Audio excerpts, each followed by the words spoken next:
기독교 역사상 많은 순교 이야기가 전해오고 있습니다. 그 중에서 네덜란드에서 있었던 이야기인데요.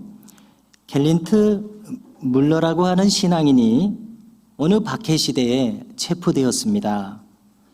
당신이 신앙을 버리지 않는다면은, 당신이 성경 읽는 것을 포기하지 않는다면은 화형을 시키는 것 외에 다른 살 길은 없다, 이러한 경고를 받았습니다.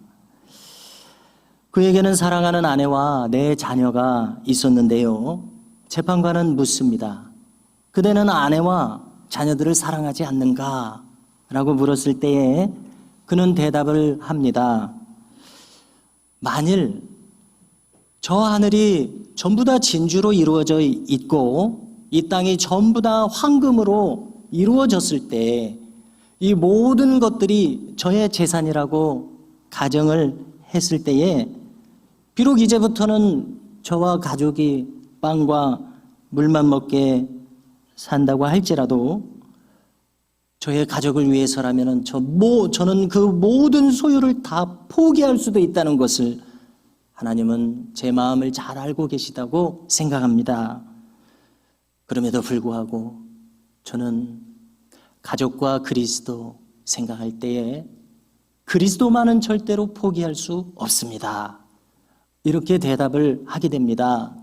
그리하여 그는 결국 교소형에 처해지게 되고 그의 몸은 화장에 처해지게 되었다는 이러한 순교 사화입니다.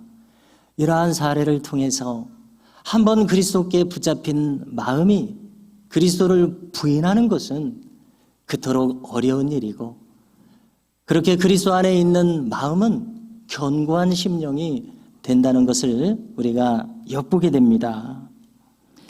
그런가 하면은 외국의 어느 잡지에 실린 실화를 잠시 나누고자 합니다. 어떤 선남 선녀가 참 깊이 사랑하며 결혼을 약속한 사이였습니다. 그러나 이제 전쟁이 터지게 돼서 이 약혼자가 전쟁터에 나갔습니다. 이렇게 해서 얼마간의 시간이 지난 다음에 우편물이 하나 왔습니다. 그 우편물은 안타깝게도 이 약혼자의 전사 통지서였습니다.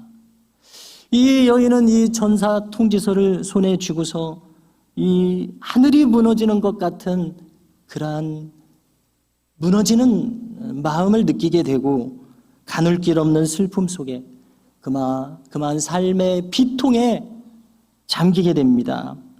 그리고 그날은 비가 오게 되는데 그날 저녁 동네 저쪽에 있는 강가에 있는 큰 다리 쪽으로 나가서 시리한 마음을 가지고 그 빗속을 거닐게 되었습니다.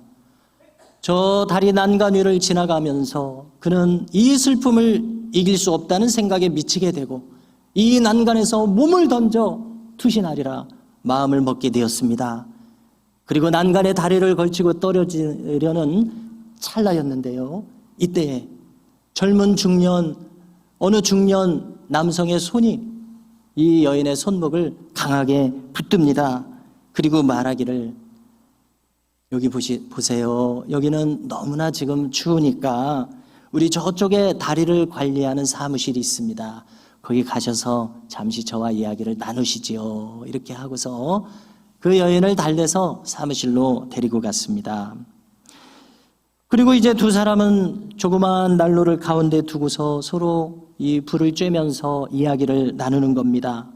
여인은 그간의 사정을 쭉 이야기하는 가운데 너무나 슬픈 나머지 그저 통곡하고 또 통곡할 뿐이었습니다. 이것을 바라보던 그 신사는 가만히 그 여인의 손을 잡고서 이제 기도하기 시작했습니다. 하나님 아버지, 이 여인이 지금 감당할 수 없는 슬픔을 당했습니다. 하나님께서는 무엇이든지 하실 수 있사오니 이 여인이 이 슬픔을 딛고 일어설 수 있는 평강을 주시며 소망을 주시고 힘을 주시옵소서. 이렇게 짧지만 간절한 기도를 함께 드렸습니다. 자, 그런데 놀랍게도 그 순간 이 여인의 마음이 어디서 생기는지 모르는 하나님이 주시는 평강의 마음으로 변화되기 시작했습니다. 그리고 또 삶의 의욕과 소망을 새삼 느끼게 되었습니다. 이 모습을 바라보면서 그 신사는 편안하게 웃으면서 이야기합니다. 하나님은 자매님을 사랑하십니다. 그러므로 그 사랑의 있음을 잊지 마시고 이제 새롭게 출발하시기 바랍니다. 이렇게 이야기를 들을 때에 그 여인은 마음의 안정을 되찾았고 그리고 편안한 마음으로 집으로 돌아오게 됐습니다. 그리고 집에 돌아와서 생각을 해보니까 이 신사분이 너무나 고맙게 여겨지는 거예요. 그래서 다시 그곳에 가서 이분에게 감사를 표해야 되겠다, 이 마음을 가지고 돌아갔습니다. 그런데 이게 웬일입니까? 아까 분명히 여기에 사무실이 있었는데 사무실도 온데간데 없고 그 남자분도 찾을 길이 없는 겁니다. 그때 이 여인이 이런 생각이 들었습니다. 아, 하나님께서 그 위기의 순간에 천사를 보내신 것이 분명하구나. 그래서 내 마음을 돌이킬 수 있도록 나를 지켜주시고 보호해 주셨구나 라는 실제로 있었던 이야기를 이렇게 기록해서 전하는 이야기입니다. 여러분, 이 이야기는 우리의 마음에 하나님의 평강이 자리하고 있는 것이 얼마나 소중하고 필요한지를 분명히 알게 해주는 이야기 아닙니까? 이제 다음과 같은 이야기도 함께 들어보십시오. 어떤 어머니가 아들을 몹시 사랑하고 있었습니다. 그래서 무엇을 하든지 예쁘게 보여서 용돈을 그때마다 주곤 했습니다. 공부를 잘해서 좋은 성적을 받아오니까 그때 용돈을 주고요. 또 운동을 또 좋아하고 열심히 하는 모습이 보기 좋아서 그때도 용돈을 줬습니다. 그리고 무슨 심부름을 시키고 나서도 고맙다고 하면서 이렇게 용돈을 주는 이러한 사이였습니다. 자, 그런데 한 번은 이 아들에게 심부름을 시키고 나서 분주한 가운데 깜빡 잊고 용돈을 주지 못하는 상황이 됐습니다. 자, 이때 이 아들의 마음을 보십시오. 자기가 열심히 엄마를 위해서 이렇게 수고를 했는데 이번에는 용돈을 주지 않으니까 마음이 상한 겁니다. 마음이 아주 기분이 나빠져서 뿔이 나 있다가 엄마에게 이렇게 편지를 썼습니다. 어떻게 썼냐면요, 어머니, 왜 심부름 값을 주시지 않습니까? 심부름을 시켰으면 심부름 값을 주셔야죠 라고 당당하게 썼습니다. 자, 이 편지를 읽으니까 어머니가 좀 기가 막혔습니다. 아니, 이 아이가 이렇게 생각하고 있구나. 아니, 계산적인 아들이라니. 그럼 나도 좀 계산을 해볼까? 이런 생각이 들면서 기지가 발휘되어서 엄마도 이제 편지를 남겼습니다. 자, 이렇게 답장을 합니다. 내가 너를 참 배가 아파서 힘겹게 낳았는데 이거 공짜다. 그리고 내가 너를 젖을 먹여서 이렇게 키웠는데 그거 다 공짜였다. 또 옷을 입혀준 것도 공짜였다. 뜨뜻하게 밥을 해서 그동안 먹인 것도 다 공짜였다. 이것도 공짜였고 저것도 공짜였다 하고 줄줄이 이렇게 적어서 놨습니다. 아들이 이제 나중에 이것을 다 이렇게 읽고 나니까 어머니 말씀이 구구절절 옳거든요. 이 계산해서 될 일이 아니란 걸 깨달았습니다. 그래서 이제 엄마 앞에 와가지고 무릎을 꿇었습니다. 어머니, 제가 잘못했습니다. 이렇게 또 다시 화목한 모자지간이 되었다는 것입니다.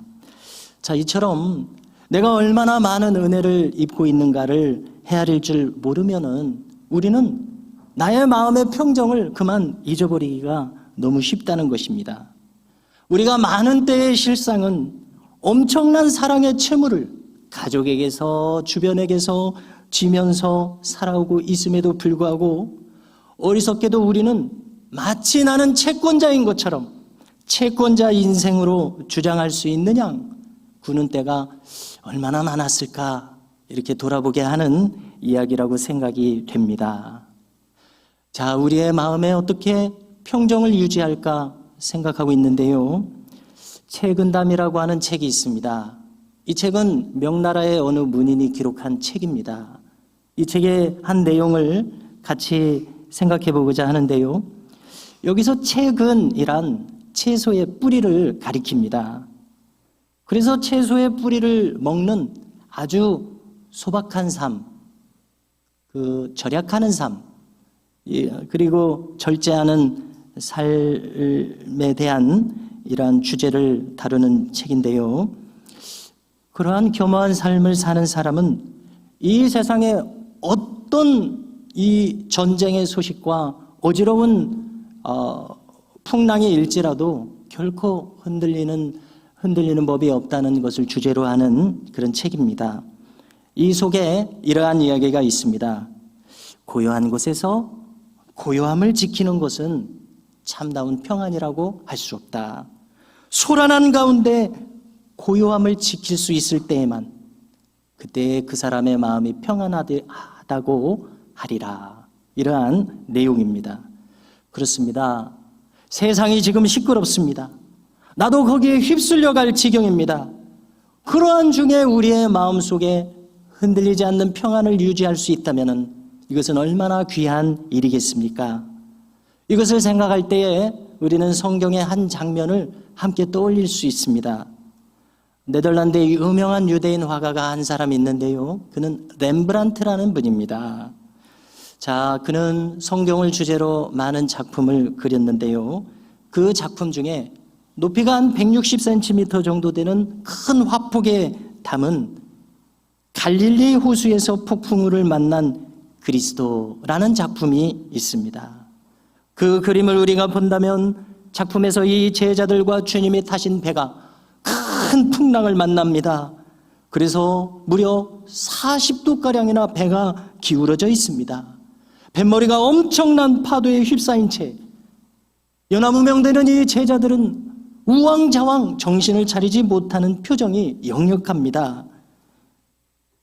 그렇지만은 이 크게 기울어진 배 아래쪽에 주님이 앉아 계시고 몇 사람의 제자들이 둘러싸여 있습니다.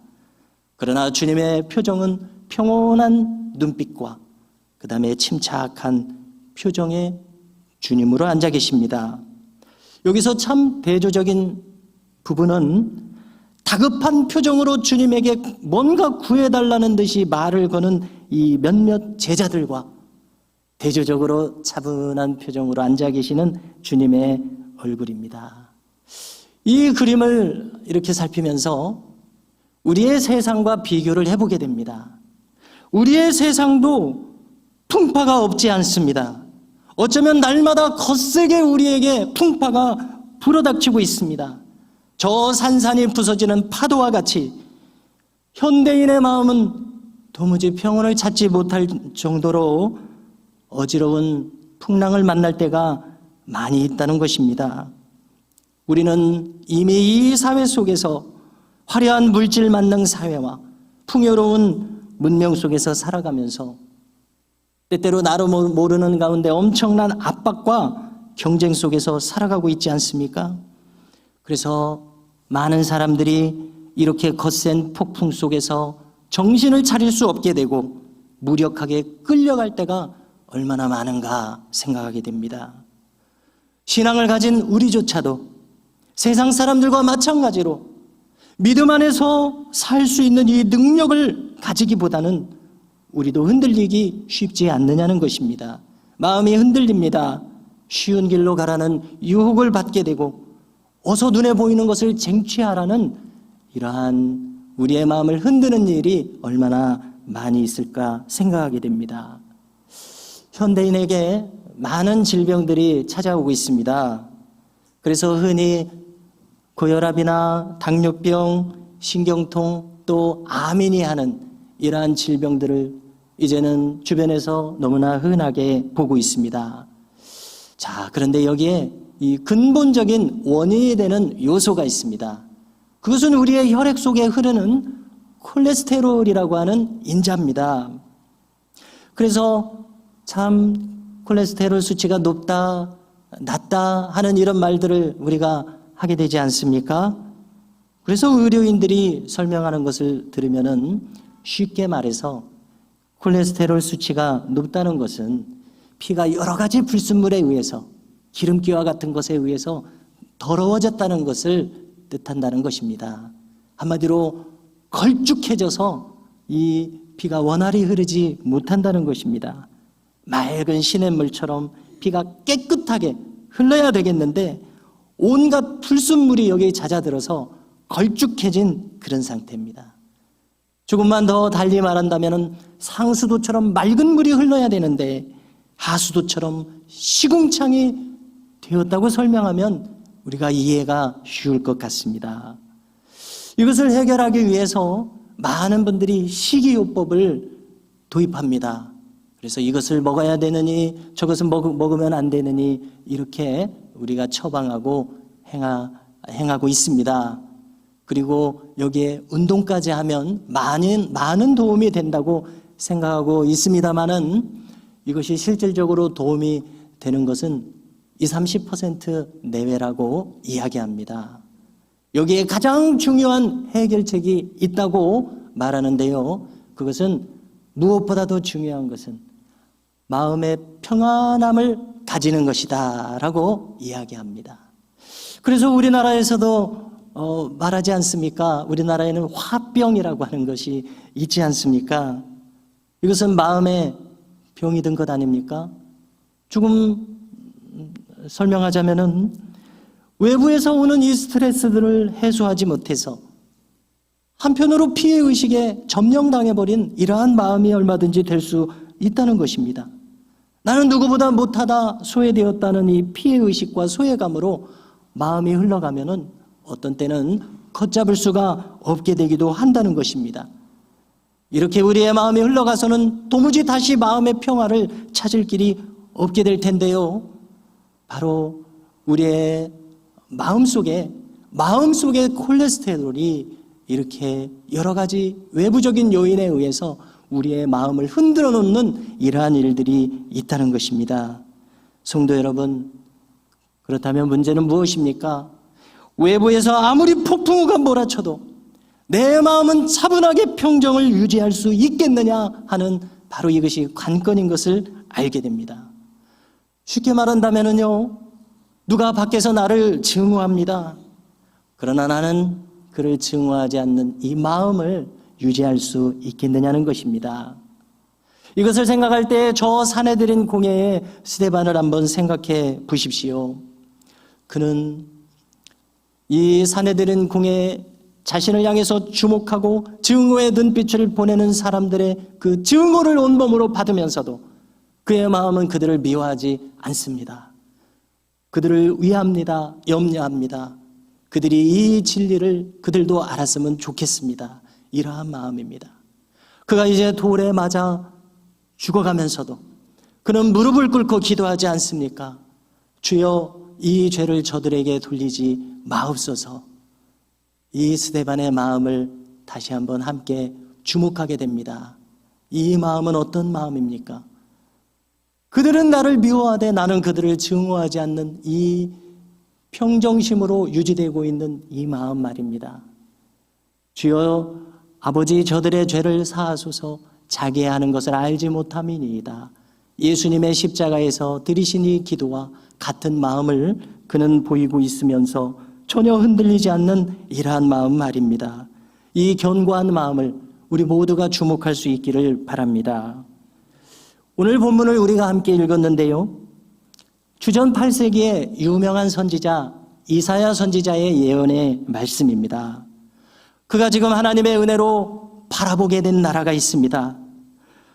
그러나 이 나라를 바라보는 현실 속에 이 유다 왕국은 어떠한 모습입니까? 저 유다의 왕으로부터 고관대작들 그리고 일반 백성에 이르기까지 그들은 이미 신앙의 정도를 벗어나 버렸습니다. 지금 당장 이 가나안 땅에서 그들이 얻고자 하는 물질적 풍요와 소득을 위해서 그들은 하나님을 찾는 것이 아니라 눈앞에 보이는 바알과 아세라 목상에 그들의 머리를 조아리며 그것들을 숭배하는 이러한 우상 숭배의 자리로 모든 백성들이 왕으로부터 해서 추락하고 말았던 이 현실이었습니다. 우리가 이 이사야 선지자가 하나님을 충격적으로 만나는 장면이 이사야 6장에 있지 않습니까? 하나님의 옷자락을 바라보며 저 스랍 천사들이 그에게 이 제단 숫불을 대며 그의 거룩함을 선언해 주셨던 그러한 충격적인 모습으로 하나님을 만났던 이사야 선지자가 어찌 세파를 따라서 하나님을 부정할 수가 있겠습니까? 이러한 참 외로운 가운데 믿음을 이어갔을 것으로 생각되는 이사야 선지자는 이 난국 속에서도 희망을 바라보고 있었습니다. 오늘 말씀을 보니까 그는 여호와께서 그 구원을 외벽과 성벽으로 삼는 그 성읍으로 변화시킬 것을 바라보고 있습니다. 그 나라는 성문을 통해서 하나님의 의로우심이 들어오는 의로우심을 앞세우는 나라입니다. 우리가 쉽게 이해한다면 믿음의 바른 길이 굳게 정립되어 있는 그러한 나라가 들어오겠다는 것입니다. 이때 이사야 선지자는 외칩니다. 26장 3절입니다. 주께서 심지가 견고한 자를 평강하고 평강하도록 지키시리니 이는 그가 주를 신뢰함이니이다. 할렐루야. 하나님 안에 견실하게 서 있는 그 마음은 어떠한 주변 상황에도 불구하고 하나님 안에서 그 평강함을 잃을 수 없다는 이러한 선포였었습니다. 이것은 저 갈릴리 호수의 폭풍 속에서도 아랑곳하지 않으시는 주님의 마음, 그 중심을 지키시는 주님의 마음과 같다고 생각합니다. 저 스데반처럼 온몸의 증오를 받고 있으되 여전히 그들을 사랑하는 마음이 흔들리지 않는 그 견고한 마음과 같다고 생각합니다. 이사야 선지자는 이 유대인의 전승인 미드라시에 따르면은 자기 조카뻘인 므낫세 왕의 박해를 받아서 추격을 당하며 그 박해 속에서 벗어나고자 하다가 통나무에 숨었는데 그 통나무째 발각되어 톱으로 켜서 순교를 당했다고 이렇게 전해지고 있습니다. 히브리서에서도 기록하지 않습니까? 이렇게 이사야 선지자는 흔들림 없는 마음으로 하나님을 배반할 수 없었던 그러한 인물이었고 그가 비록 순교를 당했지만 그의 마음에는 여전히 평강이 자리하고 있었다고 믿게 됩니다. 성도 여러분, 우리가 살아가면서 풍랑은 분명히 찾아오고 있습니다. 외부에서 나를 요동치게 만드는 스트레스가 여전히 있습니다.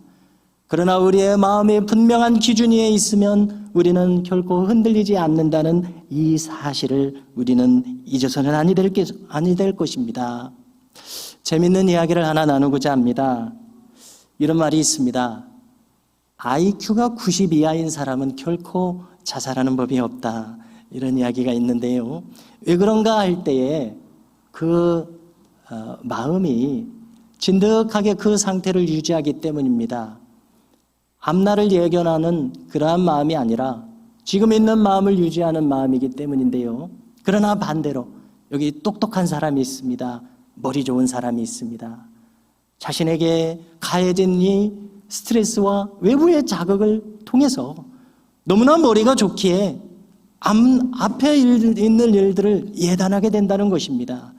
그래서 몇 번 예단하다가 안 되겠구나, 나는 망하겠구나 생각에 여기 미치게 되어 일어서지 못하는 이러한 난관에 봉착하게 된다는 것입니다.